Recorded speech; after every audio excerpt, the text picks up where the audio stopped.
Bonjour tout le monde, aujourd'hui je vais vous parler du Cold Steel Recon One, mais pas n'importe quel. On parle de la nouvelle version en CTX XHP de Carpenter Steel. Euh, D'après moi, c'est un très très bon acier. C'est vraiment un bon upgrade sur le A8 que Cold Steel utilisait dans pas mal tous ses couteaux. Ça vaut vraiment la peine. Maintenant, vous voulez comme un seul couteau, euh, vous cherchez un seul couteau pour votre bug out bag, vous avez un seul couteau à acheter, ça serait celui-là.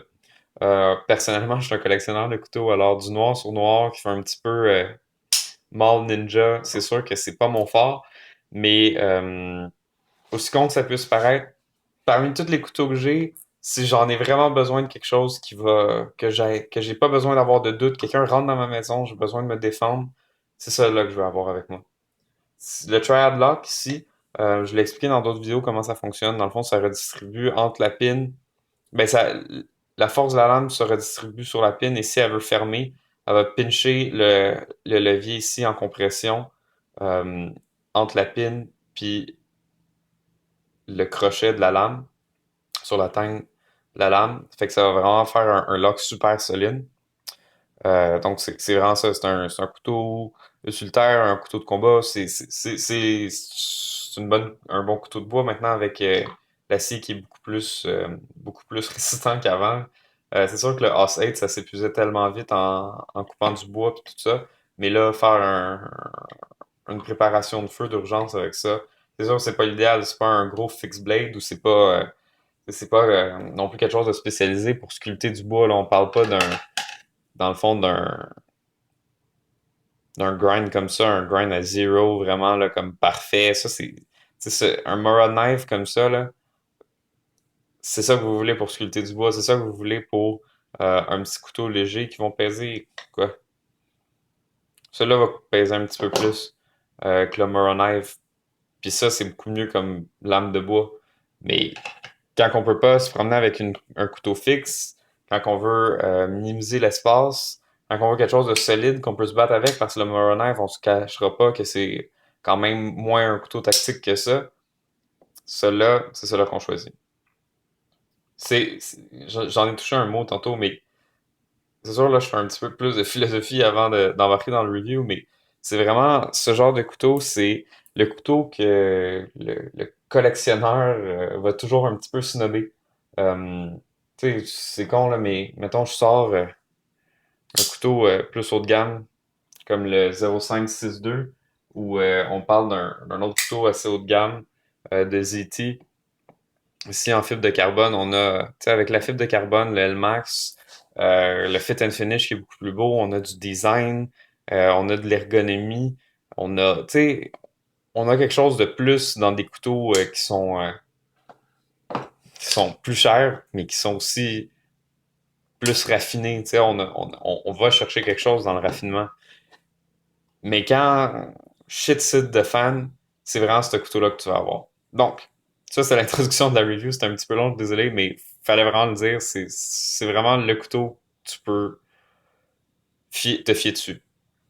Dans le fond, les specs, ben, j'en ai parlé du CTH XHP. Je suis vraiment content que Cold Steel ait upgradé à ça, surtout si celui-là m'a coûté 130$. On parle vraiment d'un prix très bas pour une aussi belle qualité de couteau. Donc, une lame 3,5 mm d'épais, un tip relativement pointu pour, dans le fond, aller chercher du travail un petit peu plus de précision. Chose comme ça va bien slicer avec le hollow ground, surtout si c'est des coupes plus superficielles. Mais quand même, on parle d'une assez bonne solidité. Donc le Recon One, un DLC finish. D'après moi, c'est pas du DLC pour vrai. Tu peux pas avoir du DLC à ce prix-là. Euh, il y a il y a différentes personnes. Jim Skelton en a parlé sur YouTube. Je sais pas si vous le connaissez. Abonnez-vous si vous le connaissez pas. Euh, il a parlé un petit peu du mensonge du DLC. Un DLC, ça coûte extrêmement cher à produire. Ça coûterait le prix du couteau. Donc, c'est sûr qu'ils n'ont pas fait un DLC. Il y a ils utilisent des coatings PVD, des choses comme ça. Je sais pas si c'est intentionnel chez les compagnies ou s'ils doivent juste faire dans le fond, le voisin gonflable avec les autres, puis dire que les autres aussi, c'est du DLC, mais ça ne l'est pas.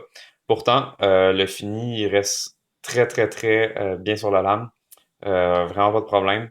C'est sûr qu'il est un petit peu plus un aimant à empreinte, mais quand même, ça reste pas si pire que j'ai un peu plus que le vieux fini en Teflon, là. Mais le vieux fini en Teflon, tu le regardais puis il chippait, là. Fait que c'est déjà mieux. Donc c'est ça, une belle construction de lame.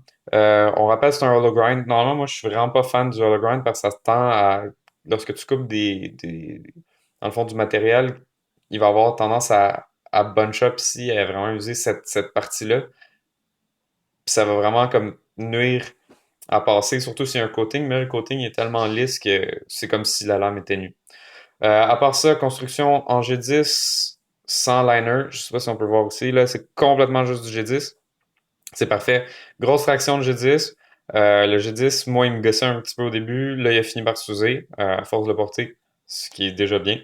À part ça, j'aime les grooves ici parce que, justement, vu que c'est plus un couteau d'urgence, en situation d'urgence, peu importe la technique d'art martial que tu connais, euh, disons que tu penses connaître, tu vas être content d'avoir un point de référence. Ta main va s'indexer tout de suite comme ça. Tu vas pouvoir te défendre de façon relativement, disons, instinctive avec ce couteau. On part ça, donc on parlait de ça, un triad lock, du jimping pour faire beau ici, pas d'autre jimping sur le couteau. Pas vraiment de besoin avec du G10 aussi agressif. On n'a vraiment pas de problème de travailler longtemps sur ce couteau. C'est un couteau extrêmement confortable pour le travail. Euh, Dans le fond, il y a vraiment pas de point problématique. C'est sûr que moi, j'aimerais pouvoir varier un petit peu ma grip de tout ça. C'est un petit peu moins confortable à cause des grooves vraiment préétablis, mais ça reste quand même bien fait. Ici, le chord, ça fait vraiment que ta main avancera pas, peu importe qu'est-ce que tu stabs, même si normalement t'as pas à stabber quelque chose avec un couteau.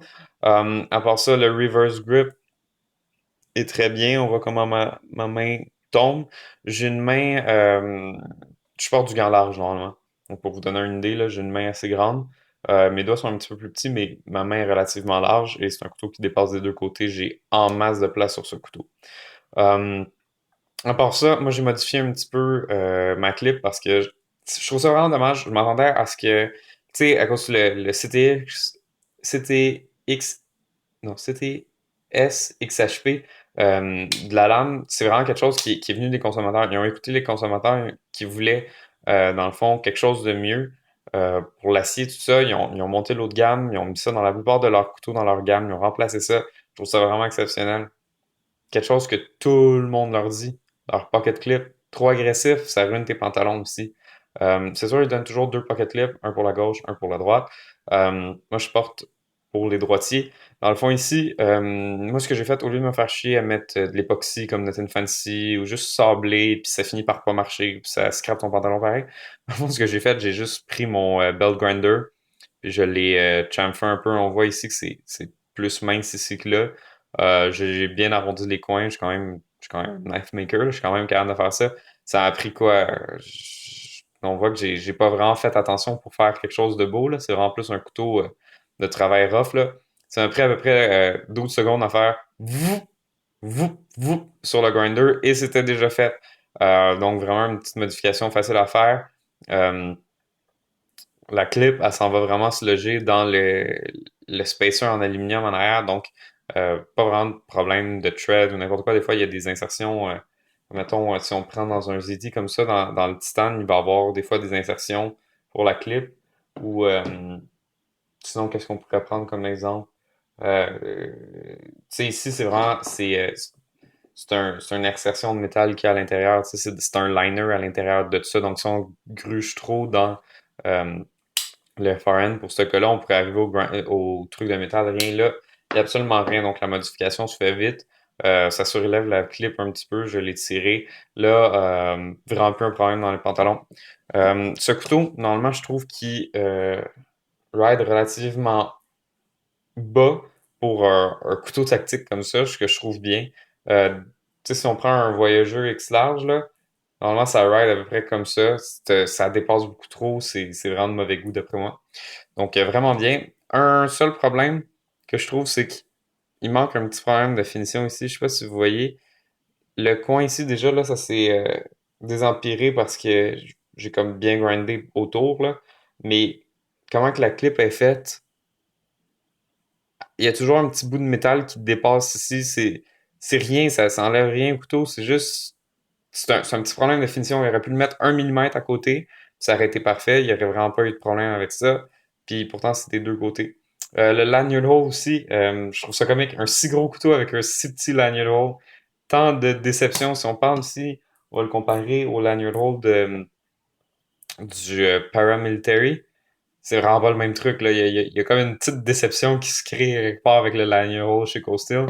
Mais bon, c'est un autre truc à revoir après, mais dans les améliorations futures. Mais bref, ce modèle, très exceptionnel pour 130 $. Là, c'est vraiment un couteau que vous allez pouvoir dépendre dessus, que vous allez pouvoir vous fier autant que vous voulez. C'est vraiment parfait. Donc, bref, là, j'arrive à 11 minutes déjà.